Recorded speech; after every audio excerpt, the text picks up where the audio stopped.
right, let's go ahead and get started. Cyber Beyond Technology. Understanding your cyber insurance coverage before it's too late. Your presenters today are Will Nobles, the founder and CEO of Vector Choice, and Angie Reese, the principal at Accurate Protection. We've got a video to help us introduce Will.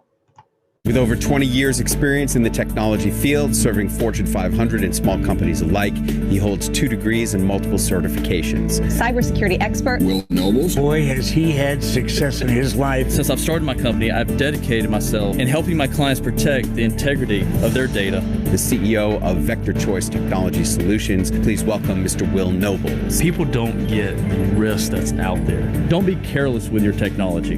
Your employees are your #1 security risk that you have. Someone clicks on a link, spreads across the network, and encrypts the data on that network. When we're sitting down with a client for the first time, one of the things we're looking at is what are they doing today to protect themselves against cyber attacks? Just because you're a small firm or you don't have a lot of money, don't think that someone's not trying to hack you. Everybody is vulnerable. We can go into the dark web, look and see of your employees what passwords are out there. What we do is partner humanity with technology.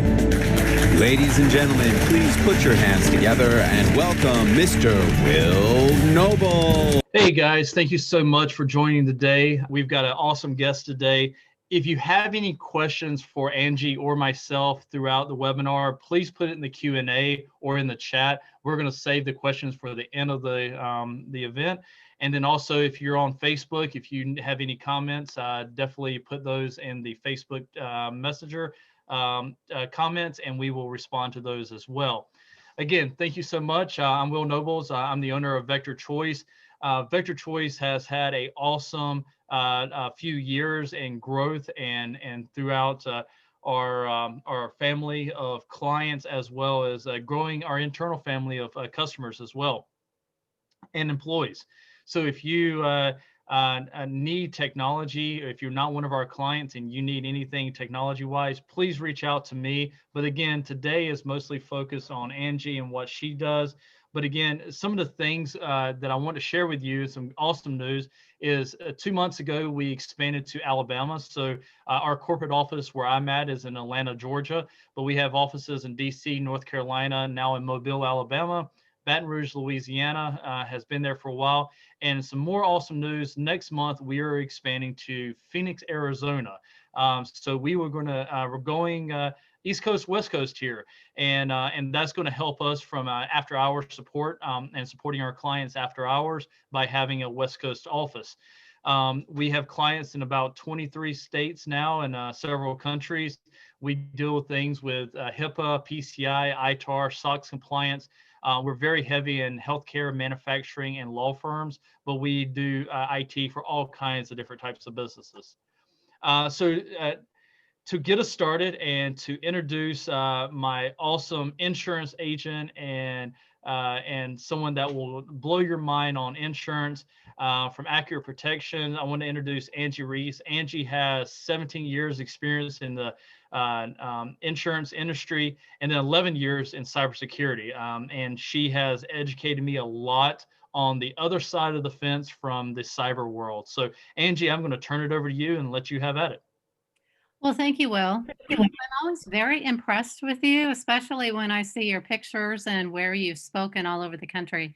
So as Will said, I've been in the insurance industry for 7 years. I've been the agency principal of Accurate Protection for 8. I left a large international brokerage firm and just thought there was a better way to go about connecting and educating people about insurance. Best thing I ever did. So I'm going to take us right into the webinar because I know you came here to learn a little bit more about cyber. And really today is all about, the start is giving you some statistics, and then we're going to go into how you can protect yourself and why you really want to pay attention to cyber. Jeannie Rometty, she's the IBM president and CEO, came out with a statement that said cybercrime is the greatest threat to every company in the world. Globally in 2019, cybercrime cost $5.2 trillion to business owners, and it's projected to be $10.5 trillion by 2025. it is much more lucrative than the drug trade. So it kind of gives you an idea of why you probably, if you haven't started paying attention, why you want to start doing so. One of the big things that happened in 2020 was solar winds. They are a product that's used to monitor networks. Malware was embedded in their software update. What happened, I'm sure you all heard that our government was hacked. Everything from Homeland Security and the Pentagon to the Department of Treasury and Department of Energy. What's really freaky about the Department of Energy is that's where our Nuclear Security Administration, and they were compromised. So when you're thinking about cyber and you look at the fact that our government institution itself had very far reaching implications that are still not known yet of a hack that they went through. So as I know Will talks, because I've seen him talk many times, he always says no organization is safe. In fact, 70% of attacks happen on small businesses. The reason being most small business owners just do not have the same capability to protect their data as large organizations do. When we get into types of attacks, phishing attacks, so getting malware, clicking on bad links in an email, that's actually 90% of all breaches come from phishing. So when you think about it, if you put that in real numbers, if phishing emails were sent to all of your employees, 3 out of every 10 of your employees would click on a bad email. Statistically, 94% of all malware is delivered via email. That's a pretty scary thing to really stop and think about. Angie, to interrupt you real fast, one of the things that just happened last Friday to one of our clients, a phishing email can come in. It looks like a valid email. And this particular client, their vendor got hacked. They got hacked to the point where they stole the invoices for their clients. The hacker sent the invoice to my customer. When they opened it, it looked like a valid invoice to a customer, to a vendor they've always been paying, but it was a different wiring information on the email. So they actually wired $74,000 to the hacker. Luckily, their bank stopped it and noticed that it was not to the right company. So the bank stopped it, gave them a call, but they were not necessarily hacked. They just got a phishing email. And that's where a lot of times paying attention to your email and even hovering over that email, even when something looks so valid, if you're not 100% sure, pick up the phone and call. I completely agree with you. And the interesting statistic to that point, Will, is when they're sending you one of those emails for invoice manipulation, they're not doing it on a whim. Statistically, they've been in your system for 206 days. So by the time they send that email out, the communication looks like it came from the person and it's the same verbiage and words that they use. Yep. And what's really intriguing about what you just brought up is it was probably 2017, 2018. I was sitting in a cyber seminar in person, pre-COVID, and I was sitting next to the claims adjuster who actually adjusted the very first invoice manipulation claim. Unfortunately, when he adjusted it, it was a decline because that didn't even exist. And what you find in the insurance industry, we don't know to cover things until it happens. So it was really interesting to hear the adjuster talk about invoice manipulation, and it went from the claims department to the underwriting department, and they actually started putting coverage in place. So, and I will tell you, not only is Will a client of mine, but I'm a client of his. His text will tell you, I have picked up the phone and said, I just received an email. Can you look at it with me? And I cannot say enough about outsourced IT and being able to pick up the phone. If you don't have outsourced IT, at least Will's correct. Pick up the phone, talk to your client about an email that you think might not be good. So yeah, it's a very interesting point. The other really scary statistic, 60% of all small businesses fail and go out of business once they've had a hack. Hackers are full-time employees of actual companies. This is a big business. What's really challenging is if your company is hacked, it becomes a full-time job for all of the management team to deal with the hack. And the amount of money that will be required in the first 10 hours of a hack is astronomical because forensic IT, majority of all forensic IT happens in the first 10 hours, and it's a cash business paid up front before they'll ever even get in your system. So I'd like to bring this to some of the myths that I hear all the time and have a little bit of a dialogue about myths, because there's a lot of things that people believe that are not necessarily fact, shockingly enough. So myth number one is that your company is not worth a hacker's time. In reality, you have information, even if you don't realize it. Simply having information on your employee force, employees that you've terminated but still have their data, prospective employees that you never hired, that's enough information to create an identity on a new person. It's not just the information though. Ransomware and taking your system hostage is the majority of hacks that are happening. And then you also think no one would know about my company name. You may not do a lot of advertising. You may not have a big footprint on the internet. But remember the days of robocalling? They now do that with IP addresses. So they go to the dark web, they purchase IP addresses, they buy a computer system, and they run through those IP addresses looking for a vulnerability. And that's typically how you find you're hacked. Myth number two, our operations are secure, so we're safe. I would say the number one thing you can do is outsource your IT to a company that you trust, that you've checked out the background on.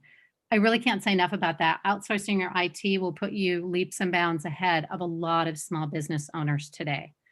The challenge, though, is when you outsource your IT, you cannot outsource your liability.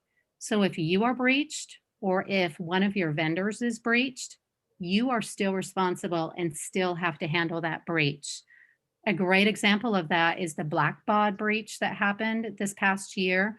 Blackbaud is a cloud for nonprofits and educational institutions. They had a ransomware that compromised their entire client base. Each one of their clients is responsible to handle their own breach. They can turn around and sue after the breach is done. Blackbaud is never going to have enough money in their insurance policy to cover it.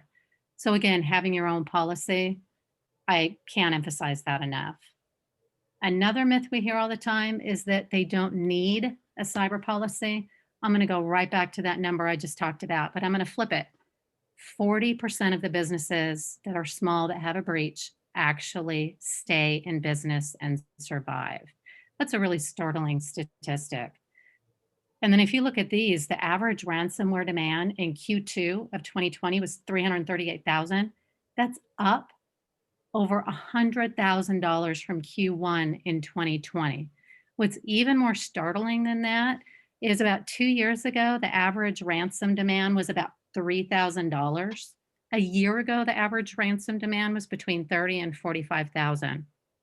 It's going up astronomically. And then you have to ask your question, can you get your hands on that money within 1 to 2 days to pay that ransom? This is another interesting. Angie, go ahead. On the technical side, if you do get a breach like that and have to pay a ransom, you're on a time clock, because that first it'll start out, let's say $100,000, but within 48 hours, if you haven't paid it, it will double usually. So don't think you're going to beat the time. And so you have to have that money quickly on hand. And we have seen it. We have done it ourselves where we actually had to get escorted by the cops and put cash in a Bitcoin ATM because we had so much money on us from the client to be able to pay it. So it is definitely, you're not going to pay with a credit card or a check. You have really good stories. That's an awesome story. Not many people can say that. Yeah. Unfortunately. Yeah. Well, your client was glad you were there. I know that. Well, it wasn't a client of ours when they got hit, but they were a client now. Okay. But I would be too yeah. So then another interesting thing is people think that all cyber policies are the same. It could not be further from the truth. The first cyber policy that hit mainstream market didn't happen until 1997, which is absolutely shocking. And that's actually one of my relationships. The company and the broker that wrote the first policy, I work side by side with today. And what's very interesting is companies, if you do not have a standalone cyber policy, if it's attached to like your general liability, you may potentially find that you don't even have coverage in the event of a hack. If you haven't heard of Mondelez is the parent company that owns like Chips Ahoy, Oreo, Ritz, all these brand name companies. They had a hack. There did not have a standalone cyber policy. It was included with their general liability. All general liability policies have this little exclusion for war. The majority of hackers are not US based, they're foreign entities. That's considered terrorism or an act of war. Mondelez had their claim decline. They're now suing Zurich for $100 million because of that war exclusion. If you're concerned about cyber, you need a standalone policy, and believe it or not, they're not as expensive as what you may think they are. So looking at the biggest risks that we're facing in 2021, I would say the number one, the number two, and the number three top risk is ransomware. Back in the day, ransomware would take your computer over and you couldn't get into your computer until you paid a ransom. Well, what people started doing is bricking their hardware. They would just simply throw their computers away and get new computers. The cost is just not that great to not do that. So the industry evolved, and now what they do is ransomware with data infiltration. That simply means is when they ransom your computer, they're taking the data out of your system. And then when Will talked about how that ransom can double and triple every day or two, then there's also a warning that comes along with that. If you do not pay that ransom on this first date, this is the information dump that we're going to make public on the internet. If you don't pay by the second date, this is the next section of information we're going to make public. They've been in your system for typically a couple hundred days. So the information that they have is typically information you do not want to become public. You might have had bad communication about a client behind their back with employees. It might be information about your personal finances. They will find what they think is embarrassing and they will use it against you. Business email compromise. Again, when you're talking about 94, 95% of all of the malware happens through emails. I can't say enough about business email compromise. If you haven't talked to Will, if he handles your IT, or if you have outsourced IT, talk to them about phishing training with your employees. And it shouldn't just be a one-time thing. It should be an ongoing thing. I've actually had Will do that, and it's very interesting. And it makes you feel awesome when he sends you an email and you didn't click on it.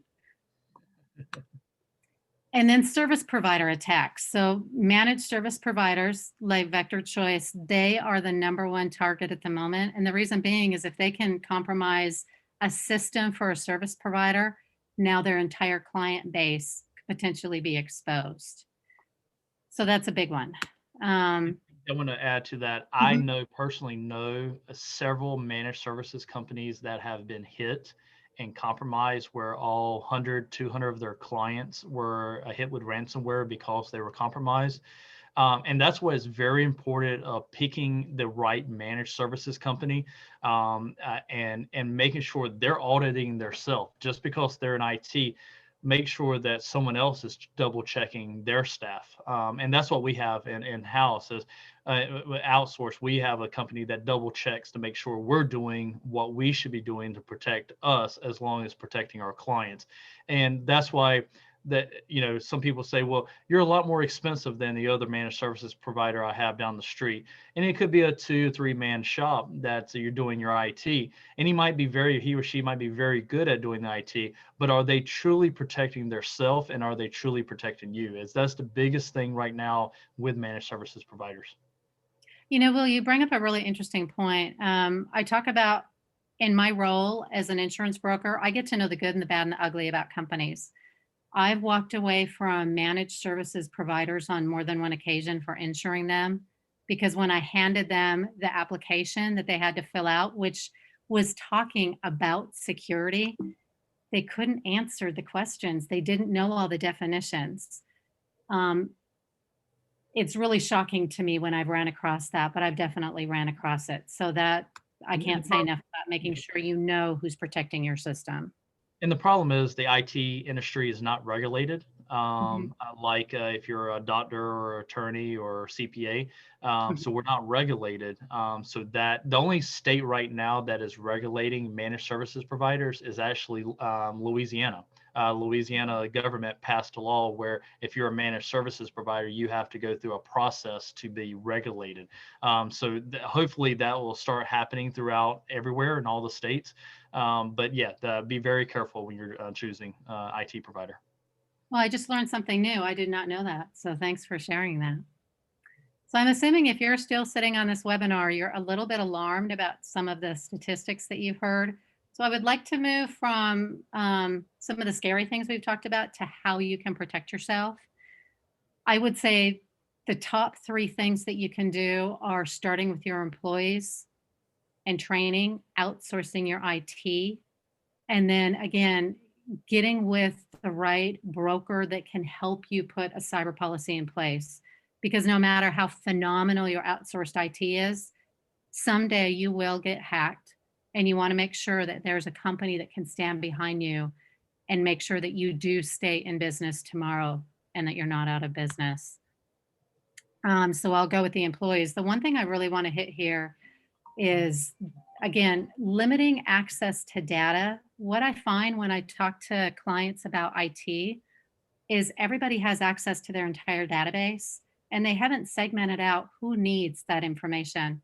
That's really a crucial thing. If you have an executive assistant whose email is compromised and she only has access to maybe 20% of the data in the company, that can really lower the cost of your breach. So that's always something to think about. And again, a good outsourced IT person would have already talked to you about that. And then that brings me to outsourced IT. The 2 things I really want to talk about is our industry has really evolved, and it evolves constantly. That's the one thing about our industry has changed. But there's 2 things: multi-factor authentication. If you're not already using it specifically for your whole system, but specifically for your email and for your remote access, you're not going to be able to renew a policy, and you're not going to be able to obtain a new cyber policy. Now, having said that, if you're not using multi-factor authentication and your carrier renewed you, or you answered no on your application and you got a policy, rethink the carrier that you're with, because if a carrier is not staying up to date on requirements, imagine what the coverage might look like. And then segregating backups from your network. When I sit and talk to claims adjusters about the biggest issue they have and the most costly issue they have in a breach, it's the fact that backups were not tested, backups don't work, or backups are already breached. So again, outsourced IT to help you with backups. I can't say enough about that either. Angie, one of the things, a question that I'll ask, and I don't know if that someone will ask this, but if you lie on the application or assume that you have something on the application without actually getting someone to verify it, what happens if you do get breached? Is the insurance company going to cover you if you actually have lied on the application? So that's actually a really good question. Cyber liability is one of the few areas where the application that you complete, which means the answers to the questions that they asked, actually become a part of the policy itself. You know as well as I do, insurance companies are for profit. If they can get out of paying a claim, they will. Cyber liability has the lowest declination rate, but if you have a claim, they're going to go back to your cyber policy. And if one of the questions is your data encrypted at rest and in transit? And if it turns out your breach was because of data in transit that was not encrypted, that will void a claim. So yeah, well, that's a perfect question. And I will say those applications can be very confusing if you're not a tech savvy person. Have your outsourced IT person look at that application and have them help you go through those technical questions. And if you're answering no to do you have some of those protections, that's a good way to check your IT company to see how good of a job they're doing for you so that you know before it's too late. And then I'll bring it to insurance brokers, which is always an interesting conversation to me because it's just like IT companies, we are not created equal. There are brokers who just do not understand the cyber market and they really should not be in the cyber market, but there's a lot of money to be made and they will continue to sell the policies. You really have to know that your broker understands policy language One way you can tell is, are they clearly explaining so that you understand not just the coverage, but what's excluded in a cyber policy? Exclusions are absolutely crucial because the last thing you want to have happen is you have a $5 million cyber policy. You have, let's say, a social engineering claim, fraudulent transfer of money, and you find out that your coverage is only $100,000 and that transfer was for 1.2 million. So make sure that you do not purchase a policy until your broker has clearly explained things in a language that you understand, and never be afraid to ask questions. You just want to know what happens before it's too late.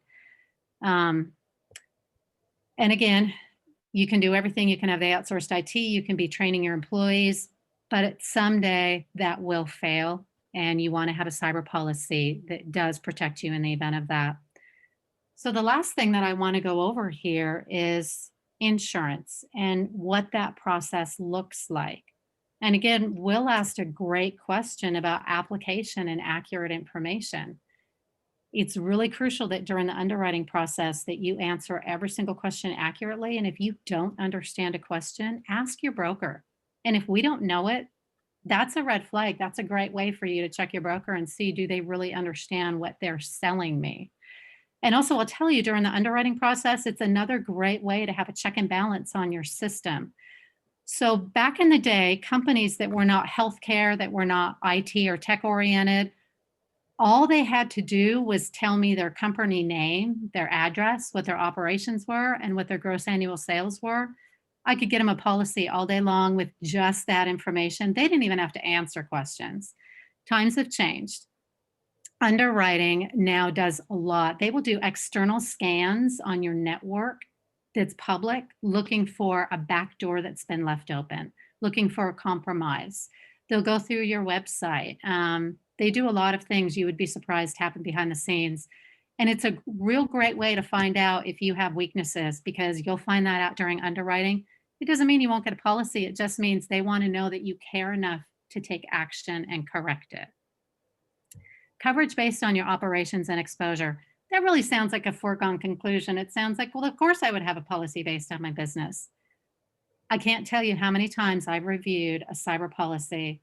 The name of the company is not accurate, or the address where they work from is not accurate, or it's a tech company that's insuring for making websites, but what they are is a managed service provider. I've seen so many errors on policies, you would be shocked. So even though this seems like a foregone conclusion, you want to know that your broker is asking you the right questions so that you know that there's coverage in the event of a claim. And I've learned that the hard way. So when I started dealing with Angie several years ago, we moved their office here in Georgia to another address, and I didn't think anything about it. And this is before I started doing business with Angie. And she was looking at our policy. She's like, well, this is not the address I came to. And I was like, oh, that's our old address. She was like, you haven't been covered. And so that was a rude awakening because my other agent was never reaching out to me. So now when I say, hey, I'm opening up, I put on Facebook or whatever, I'm opening up a new site, Angie is immediately jumping on saying, oh, what's the address so we can get that covered? Thank you, Will. And believe me, you're not alone. It's your job to help your carrier and your broker, but it's their job to ask you questions, because I wouldn't know anything about IT. I depend on you to know that. And again, you've got to depend on your broker for certain things. So it makes a lot of sense. Adequate limits and sublimits. When you're looking at cyber, there is so much on the line for a carrier. And I don't mean to bring it back to a carrier, but when they insure thousands and thousands of policies, and specifically, possibly when you look at SolarWinds and the nonprofit and educational, there are carriers out there that are going to be hit extremely hard with claims on that. So what carriers do with cyber specifically, they have a lot of sublimits built into a policy. So again, you can't look at that face value of a $5 million policy. You've got to look at, you have $5 million for some coverages, but your policy is typically 100,000, 250,000, or 500,000 sublimits across the board. And it's shocking coverages. It's things like social engineering, which is fraudulent funds transfer. It's things like Will brought up, invoice manipulation. There are a lot of things that are sub-limited, and you want to make sure that you've asked your broker and you know what those are. Detailed coverage comparison. It's pretty common that we can get most companies 5 to 6 proposals. What we do then is take those proposals and spreadsheet them out. It's a painful process. We go through not just the coverages, but we go through the exclusions. And what we find 100% of the time, there's no clear cut, this is the winner, this is the one I want to go with, because they're all written so different. The policy language is different. What they exclude and what they sublimit is shocking on some, and then what others don't is also shocking. And it's the easiest way that we educate our clients, because along on that spreadsheet comes with the definition of everything. So when you see invoice manipulation, you can click on a hyperlink and read exactly what that is. Exclusions and limitations, I think I've hit that home pretty hard already, so I'm not going to go into that anymore. Requirements of you, there's always going to be requirements of an insured in a policy. Two of the big ones are all of those questions you answered on the application. You have to maintain your system. So if you answered, my data is encrypted at rest and in transit, and then you switch IT providers, you need to make darn sure that that new IT provider is doing that same. And if they're not, and you decide you don't want to do it, reach out to your broker and let them know so they can alert your carrier. Doesn't mean they're going to cancel your policy, but again, you want to know if you're paying for coverage that you can use it. Don't waste your money. And then claims reporting. If you think you've been breached, I will tell you, I have insurance. My first call will be to my insurance carrier. My second call will be to my IT provider. The reason being is my insurance carrier needs to start working on it immediately. If you have outsourced IT, they're typically going to want to take the reins. And I completely understand that. But if they start handling a breach, that can actually cause your insurance to be declined. So you always want to make sure that you're notifying your claim provider. Believe it or not, having a claim is not going to get you to cancel or lose your coverage.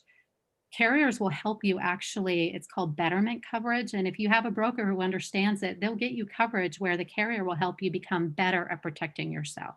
And they expect you're going to have a claim. Carrier experience, I write carriers that typically are about 5 to 20 years plus of writing this type of coverage. There's carriers that are new that pop in and out every day. I stay away from them. It's not that they're not phenomenal, I'm sure, but I want to have a carrier that's tried and true. I want to have a carrier that has the vendor relationships that are needed. Forensic IT, again, I said that majority of that happens in the first 10 hours. Good forensic IT companies do not work for one-off companies. They only work for insurance carriers, and it's because it's repeat business. And then risk management services to kind of end it. Carriers will help you before you even have a breach. They will help you with phishing testing if your outsourced IT can't do that. They'll help you with scanning your external and your internal systems looking for vulnerabilities. They'll scan your IP address looking for holes that can be exploited. They'll help you with security assessments. Even if you have a super small policy, let's say you're paying $1,000, they will still spend 30 minutes on the phone with you and help you. So I know it sounds big and scary, but you've got Will Nobles for outsourced IT. You've got myself to put protections in place in case everything else fails. So with that, I'm going to turn it back over to you, Will. All right, Angie. So a few questions that came up. One, has COVID changed how cyber insurance is handled? Oh gosh, aren't we all tired of hearing about COVID? I can't wait until that's like in our rear view mirror. It's exposed a lot of vulnerabilities. Two of the big ones are remote access and having backdoors left open, not having multi-factor authentication for remote access. Another big challenge that COVID has presented is the inability to react quickly in the event of something happening. So when you're talking about a breach, now you can't get in a boardroom, all the management team with the IT and talk about it. You've got to try to get people on a Zoom call or a phone call. So those have been two of the biggest changes that we've seen happen. The third that I would touch on would be you have employees that are now segregated working by themselves. And they're distracted. The home life is so different from sitting in an office. It's really easy to get distracted and quickly click on an email that if you were in the office, you may not have done. And then you click on a bad email. How long does it take you to get to somebody who can help you? Instead of it being 30 seconds, it might be 10 minutes, 20 minutes to get to your IT department. So that's a great question. Yeah, and some of the things that with COVID is experienced from us on the IT side, it's always been a layer approach where antivirus and firewalls were not enough anymore, and it was a layer approach of security. And one of the new things, and this is not a sales pitch at all, but just an educational one for everybody, is one of the new things that we've added to our portfolio is where we have any all the time VPN.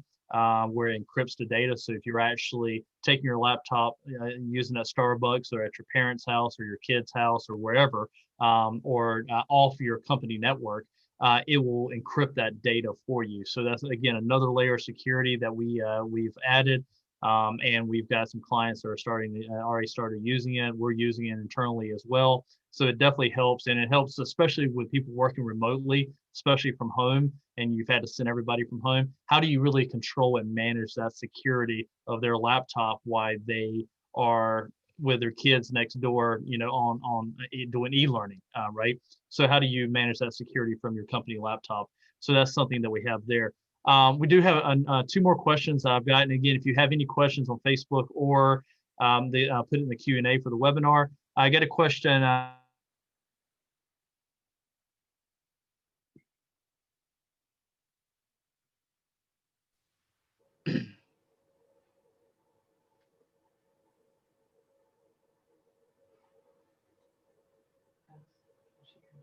Angie, did you hear me? No, I didn't hear you. Okay, so I guess something went out here. Lovely of working from home, right?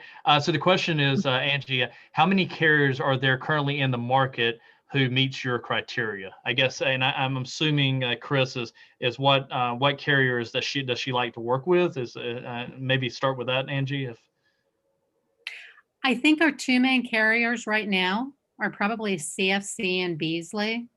CFC is still my go-to carrier, even though they've done a lot of coverage limitations lately. Beasley is a good second to that. Axis is another one we work a lot with. There's a couple hundred carriers that write cyber. There are only about 10 that we actively pursue.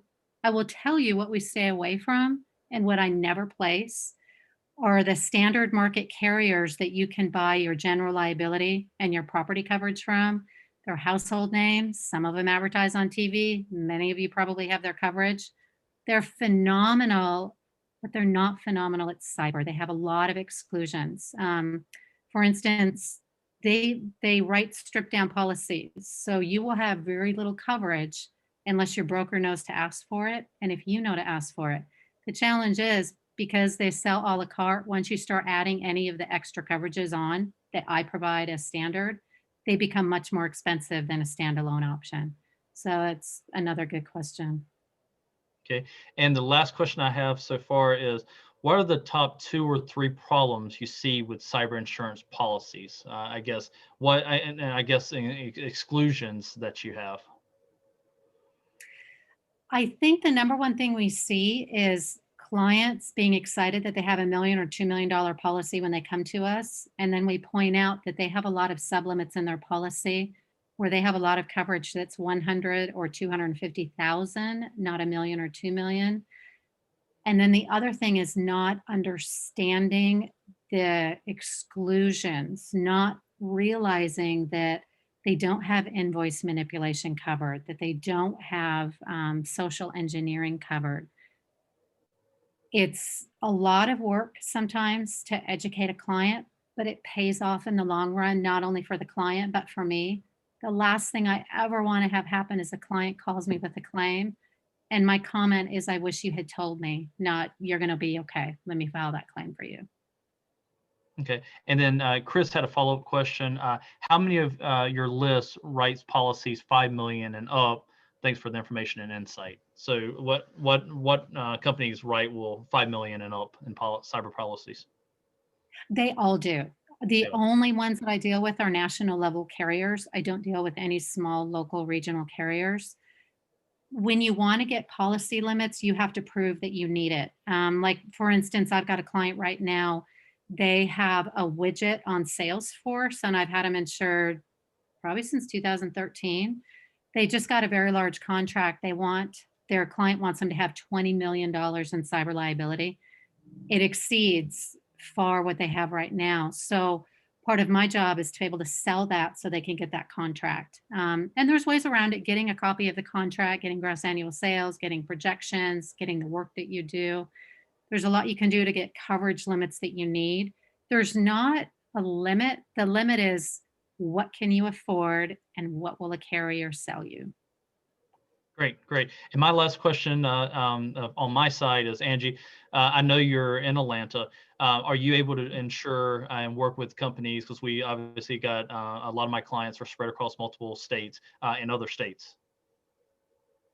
Yeah, thank you for asking that. We have national and international clients, so that's not a problem. We have to be insured and licensed where our client is domiciled predominantly. Right now, we're in about 9 states, but it's literally paying a fee and electronically submitting an application to pick up another state. So when we get a good referral in another state, we will pick up a license so we can write anywhere. Okay, great. And Well, guys, we do have a couple clients based overseas, and we go through London and the UK. So we do actually have international policies for clients that are not US based. great, great. Well, guys, thank you everybody for participating and coming on today. Thanks for the questions that were asked. If you need any more knowledge and information on cyber insurance or even general liabilities, errors and omission, Angie's the person to go to. I definitely trust her with Vector Choice. Angie, thank you so much for coming on, and I hope everybody has a wonderful rest of the day. Thank you, Will. You too. Thank you.